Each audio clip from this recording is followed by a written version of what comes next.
CO ने रोका और ड्राइवर से 25,000 की मांग की। ड्राइवर को पीटा भी। ड्राइवर वहाँ से हट गया, भाग गया। आपको बर्बाद होना है तो आप बिहार में कोई गाड़ी खरीद लीजिए। इस जमीन सारा बिक गया है, फाइनेंसर मानने को तैयार नहीं है। कहाँ से पैसा चुकाएं उसका, कहाँ से हम खाएं, मेरा घर चले। फलाना जगह का परिवहन वाला पैसा ले रहा है, फलाना जगह का खनन वाला पैसा ले रहा है, फलाना जगह पुलिस शोषण कर रहा है कि इन्होंने अपना बेल करवाया, ड्राइवर का बेल करवाया और उसके बाद ये हाईकोर्ट में रिट कर दिए। लेकिन ड्राइवर के पास नहीं था पैसा। सीओ बोला कि तुरंत गाड़ी लगाओ और भागो यहाँ से। इनका आपके सामने में वेतन उनका 20,000, 25,000, 50,000, 1.5 लाख, 2 लाख महीना होगा और आप 1.5-2 लाख रुपया महीना इंस्टॉलमेंट भरते हैं। वो आपको जूता रगड़वा देंगे, चाहे लाइसेंस बनवाने के लिए जाइए, चाहे फिटनेस करवाने के लिए जाइए, चाहे गाड़ी का कोई पेपर बनवाने के लिए जाइए। राज्य 7 कानून की दफा लगाई गई जिसका बेल कोई दे नहीं रहा है। नमस्कार, उम्मीद है आप सब अच्छे होंगे। मैं हूं आपका दोस्त, सुख दुख का साथी धीरज पराशर। आप देख रहे हैं मेरे साथ देशवा ट्रांसपोर्ट न्यूज। राज 7 कानून जो झारखंड में काफी दिनों से चर्चित है और अब इसलिए चर्चा में विशेष है क्योंकि इसके तहत साहेबगंज जिले में रंगा थाना में और भिन्न भिन्न थाना क्षेत्रों में गाड़ियों की नीलामी होने जा रहा है। उस पर नीलामवाद दायर हो गया है। लेकिन ये राज 7 कानून है क्या, इसको मैं सरल भाषा में आपको समझा दूं। जब किसी भी सरकार ने आपको बोल दिया, किसी भी कानून बना दिया कि आपको अवैध तरीके से बालुओं का खनन या परिवहन नहीं करना है, आप अगर उसके बाद अवैध तरीके से खनन या परिवहन करते हुए पाए गए तो आपके संपत्ति की जब्ती होगी, आपकी गाड़ी हो उसकी जब्ती होगी और उसके बाद आप पे राज 7 कानून के तहत गाड़ी को नीलाम कर दिया जाएगा। सरकार को जो भी उससे पैसा आएगा सरकार अपने खजाने में रखेगी।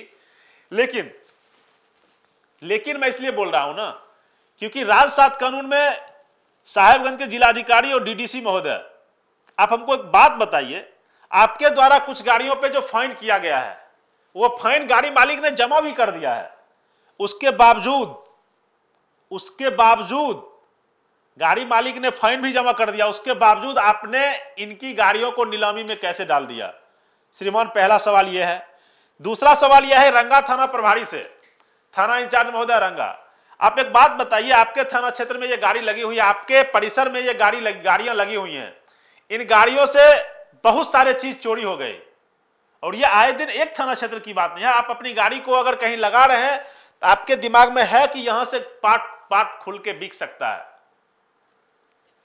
जो वीडियो मैं आपको दिखा रहा हूं, इस वीडियो को पहले आप देखिए।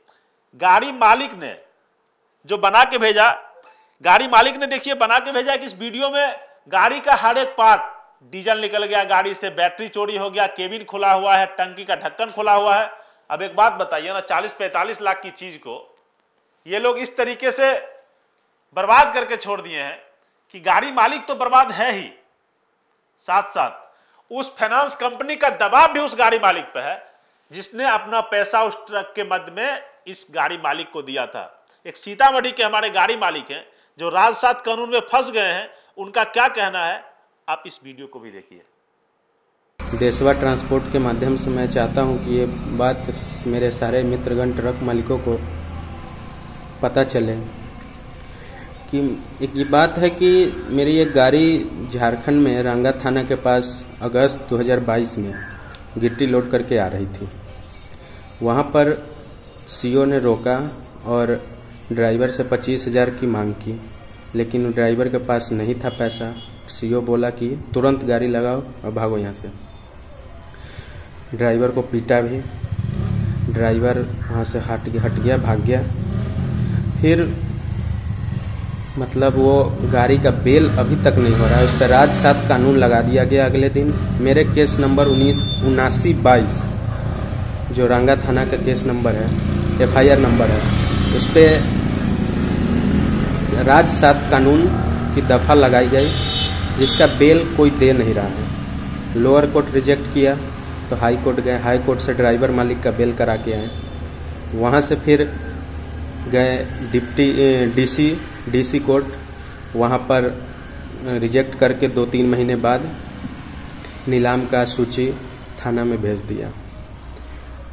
इसका इतना मानसिक तनाव बढ़ रहा है कि ज़मीन सारा बिक गया है, फाइनेंसर मानने को तैयार नहीं है, कहाँ से पैसा चुकाएं उसका, कहाँ से हम खाएं, मेरा घर चले, सब समझ से बाहर है। मानसिक तनाव के कारण मेरे पिताजी के नाम पर वो गाड़ी थी, उनका डेथ हो गया, निधन हो गया। वो गाड़ी अब मेरे माताजी के नाम पर है। मानसिक तनाव बहुत ही बढ़ गया है। ये गाड़ी अब कैसे छूटेगी मुझे कुछ पता नहीं लग रहा है। मैं बहुत भावुक हो चुका हूँ। सारा काम धंधा सब छूट गया है, बेरोजगार बन गया हूँ। मैंने फिर रीट पिटीशन हाई कोर्ट में दाखिल किया। वहाँ पर कोर्ट अभी निलंबित चला, मतलब अभी दिवाली, दशहरा, छठ ये सब का छुट्टी चल रहा है। वो 20 तारीख से गाड़ी के केस पर सुनवाई करने वाला है। लेकिन डीसी ने क्या किया है कि नीलामी का सूची जारी कर दिया है मेरे गाड़ी का, जिसमें मेरा भी गाड़ी है। 29 टोटल गाड़ी है, नाव है, ट्रैक्टर है, सारा है, डंपर है, सब चीज़ें। लेकिन उसमें मेरा भी एक गाड़ी है। उसका न्यूनतम दर तय कर दिया है। नीलामी 7 नवंबर को डेट दिया है, 1 बजे से साहेबगंज जिला कार्यालय में। बताइए अब हम क्या करें? ये कानून कोई है क्या? ऐसा कानून कोई बनता है? ये मैं सरकार से पूछना चाहता हूँ देशभर ट्रांसपोर्ट के माध्यम से कि आप बताइए क्या क्या किया जाए, गाड़ी कैसे निकले। बहुत ही दुख हुआ। अब आप सोचिए ट्रक वालों का दर्द। जब किसी पे कुछ नहीं चलता है, जब आप पे कुछ नहीं चल पाएगा तो है क्या, तो कानून का एक डंडा चला दिया जाता है। सबसे निम्न गति जो होती है ना, मैं फिर से कह रहा हूं, अगर आपको बिहार में बर्बाद होना है, अगर आपको बिहार में लगता है कि हम खुशहाल हैं और बदहाली की तरफ जाना है, बस कोई एक गाड़ी खरीद लीजिए, बड़ा गाड़ी। छोटा गाड़ी में तो किसी तरह जमीन उमीन बेच के भी पूरा कर दीजिएगा। बड़ा गाड़ी, हाथी जिसको ट्रक करते वो खरीद लीजिए ना। आपको आपका औकात भी पता चल जाएगा। और परिवहन खनन के पदाधिकारी जिनका आपके सामने में वेतन उनका 20,000, 25,000, 50,000, 1.5 लाख, 2 लाख महीना होगा, और आप 1.5 2 लाख रुपया महीना इंस्टॉलमेंट भरते हैं, वो आपको जूता रगड़वा देंगे। चाहे आप लाइसेंस बनवाने के लिए जाइए, चाहे फिटनेस करवाने के लिए जाइए, चाहे गाड़ी का कोई पेपर बनवाने के लिए जाइए, आपको बर्बाद होना है तो आप बिहार में कोई गाड़ी खरीद लीजिए। अब सीतामढ़ी के इस गाड़ी मालिक का कहना है कि इन्होंने अपना बेल करवाया, ड्राइवर का बेल करवाया, और उसके बाद ये हाईकोर्ट में रीट कर दिए हैं। जब मेरी बातचीत हाईकोर्ट के बढ़िया अधिकारियों से हुई, उन्होंने कहा कि अगर समय मिल जाए तो ये गाड़ियां बच सकती हैं। ऐसा कुछ नहीं है कि यह गाड़ियां नहीं बच सकती हैं, लेकिन बचाने का समय किस, आज 2 तारीख हो गया, कल के डेट में 7 तारीख को इसकी नीलामी निकाली गई है। अब आप सोचिए ना कि 7 तारीख को इसकी नीलामी है, आज 2 तारीख है। इस पेपर कटिंग में देख लीजिए, जो पेपर कटिंग में आपको दिखा रहा हूं।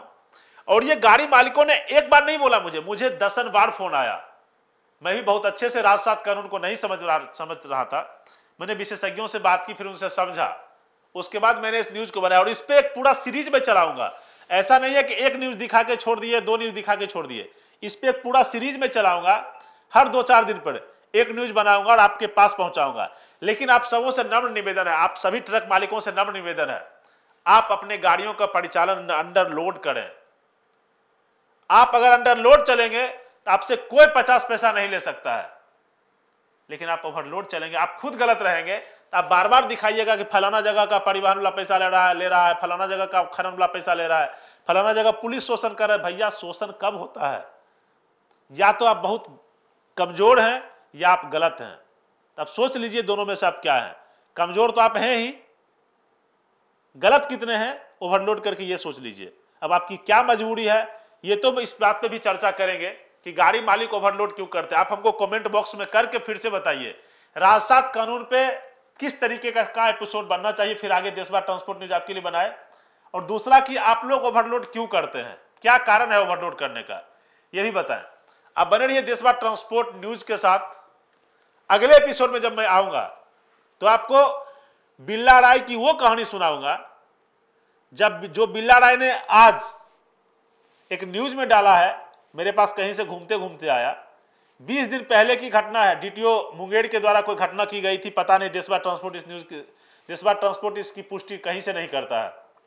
लेकिन फिर से मैं कहता हूं, जब 20 दिनों में सेटिंग नहीं हुआ माल लेन देन का, डीटीओ साहब बोले कि मैं सही हूं, मैं 50 पैसा किसी को नहीं दूंगा, और उन्होंने मुझे आश्वस्त किया कि मैं बहुत जल्द एफआईआर करने वाला हूं। तो मैं मुंगेर के बढ़िया पदाधिकारियों से कहना चाहता हूं, आप आइए और इन भ्रष्टाचारियों को जो आपको ब्लैकमेल कर रहे हैं, इनकी लंका लगाइए। और अगर आपको कोई बड़े परेशान या ब्लैकमेल करने की कोशिश करता है तो आप इमीडिएट देशवा ट्रांसपोर्ट न्यूज से संपर्क कर सकते हैं। आपके सुख दुख का साथी धीरज परासर आपके लिए 24 घंटे खड़ा रहेगा। बने रहिए। धन्यवाद।